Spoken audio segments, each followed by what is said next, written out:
உங்களுக்கு வந்து grey hair அதிகமாக இருக்குது, ஹேர் வந்து க்ரோத்தே இல்லை, ஹேர் ஃபால் அதிகமாக இருக்குன்னா கண்டிப்பாக இந்த ஹேர் பேக்கை ட்ரை பண்ணி பாருங்கள். இப்போ வாங்க இந்த ஹேர் பேக் எப்படி ரெடி பண்ணலாம் பார்த்துடலாம். இந்த ஹேர் பேக் ரெடி பண்ணுறதுக்கான ஃபஸ்ட்டு இன்க்ரீடியன்ஸ் பார்த்துலாமா? இது பார்த்தீங்கன்னா கரிசலாங்கண்ணி. இது வந்து இங்கிலீஷில் வந்து பிரிங்கராஜ்னு சொல்லுவாங்க. கரிசலாங்கண்ணியை வந்து நம்ம ஹேரில் அப்ளை பண்ணும்போது நம்ம ஹேரோட ரூட்டை வந்து நல்லா ஸ்ட்ராங் பண்ணும். உங்களுக்கு டேண்ட்ரஃப் வராமல் கண்ட்ரோல் பண்ணும். உங்கள் ஸ்கேல்பில் இருக்க எச்சிங்னஸை ரெடியூஸ் பண்ணி உங்கள் உடம்புல இருக்க சூட்டை வந்து நல்லாவே ரெடியூஸ் பண்ணி கொடுக்கும். இதனால் நம்ம ஹேர் ஃபாலும் நல்லாவே கண்ட்ரோல் ஆகும். உங்கள் ஹேர் க்ரோத்தை இம்ப்ரூவ் பண்ணுறதுக்கு ரொம்பவே ஹெல்ப்ஃபுல்லாக இருக்கும். உங்களுக்கு நரமுடி வராமல் கண்ட்ரோல் பண்ணும். இந்த கரிசலாங்கண்ணி பூ பார்த்தீங்கன்னா ஒயிட் கலரில் இருக்கும். இதுதான் நம்ம வந்து ஹேருக்கு வந்து யூஸ் பண்ணோம்.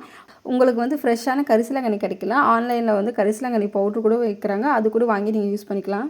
நெக்ஸ்ட்டு பார்த்தோன்னா கொஞ்சமாக தயிர் வந்து எடுத்திருக்கேன். தயிர் வந்து நம்ம ஹேரில் அப்ளை பண்ணும்போது நம்ம ஹேருக்கு வந்து ஒரு நல்ல கண்டிஷ்னர் மாரி இருக்கும். நம்ம ஹேர் வந்து நல்லா மாய்ஸ்சரைசராக வச்சுருக்கோம். உங்கள் ஹேர் வந்து ரொம்பவே ட்ரையாக இருக்குன்னா அந்த ட்ரைனஸை ரெடியூஸ் பண்ணி உங்கள் ஹேர் வந்து நல்லா ஷைனிங்காக வச்சுருக்கோம்.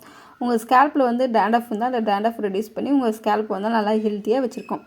நெக்ஸ்ட்டு பார்த்தீங்கன்னா ஒரு மிக்ஸி ஜார் எடுத்துங்க. இதில் வந்து நம்ம எடுத்து வச்சுருக்க இந்த கரிசலாங்கண்ணியை வந்து ஆட் பண்ணிக்கலாம். நெக்ஸ்ட்டு இந்த தயிருமே ஆட் பண்ணிக்கலாம். இப்போ இந்த 2 இன்க்ரீடியன்ட் சேர்த்து நல்லா மிக்ஸியில் அரைச்சிங்க. நல்லா ஸ்மூத் பேஸ்ட் வர அளவுக்கு நல்லா அரைச்சி எடுத்துக்கலாம்.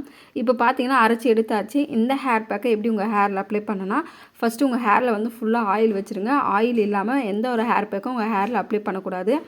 நெக்ஸ்ட்டு இந்த ஹேர் பேக்கை உங்கள் ஹேரில் அப்ளை பண்ணும்போது கொஞ்சம் கொஞ்சமாக பார்ட்டிஷன் எடுத்து ஸ்கேல்பில் நல்லா படுற மாதிரியே ஃபுல்லாக அப்ளை பண்ணிவிட்டு நெக்ஸ்ட்டு உங்கள் ஃபுல் ஹேருக்குமே இந்த ஹேர் பேக்கை அப்ளை பண்ணிவிட்டு ஒரு 30 மினிட்ஸ் அப்படியே விட்டுருங்க. 30 மினிட்ஸ் கழித்து உங்கள் ஹேரை வந்து நல்லா வாஷ் பண்ணும்போது மைல்டு ஷாம்பு போட்டு நல்லா வாஷ் பண்ணுங்கள்.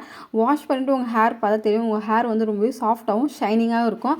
இந்த ஹேர் பேக்கை கண்டிப்பாக வீக்லி ஒன்ஸ் ட்ரை பண்ணுங்கள். உங்களுக்கு நரமுடி வராமல் கண்ட்ரோல் பண்ணும். உங்கள் ஹேர் ஃபாலை உடனே ஸ்டாப் பண்ணி உங்கள் ஹேர் க்ரோத்தை வந்து நல்லாவே இம்ப்ரூவ் பண்ணி உங்கள் ஹேர் வந்து நல்லா ஹெல்த்தியாக ஸ்ட்ராங்காக லாங்காக வளர்கிறதுக்கு ரொம்பவே ஹெல்ப்ஃபுல்லாக இருக்கும்.